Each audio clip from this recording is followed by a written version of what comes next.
Adlaw nga Martes karon mga kaigsuunan, petsa 13 sa bulan sa Hulyo, tuig 2021.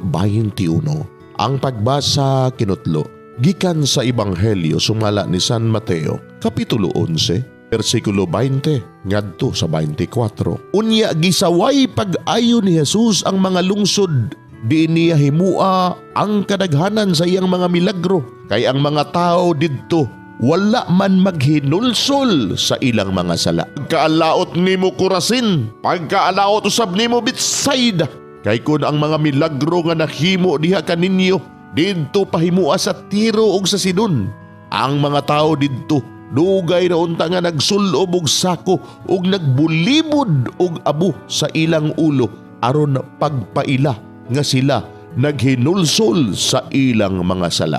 Busa hinumdumi nga sa adlaw sa paghukom, ang Dios mas maluoy pa sa mga taga-Tiro o sa taga-Sidon kay kaninyo. Og ikaw Kapernaum, abi nimog ipataas ka ngadto sa langit, dili, itambog kay noon ngadto sa impierno. Kay kun ang mga milagro nga nahimo diha kanimo, didto pahimua sa Sodoma, ania paunta kini, hangtod karong adlaw. Busa, hinumdumi nga sa adlaw sa paghukom, ang Dios mas maluoy pa sa Sodoma kay kanimo. Mga igsoon, ang Ebanghelyo sa Ginoo. Daigon ikaw o Kristo.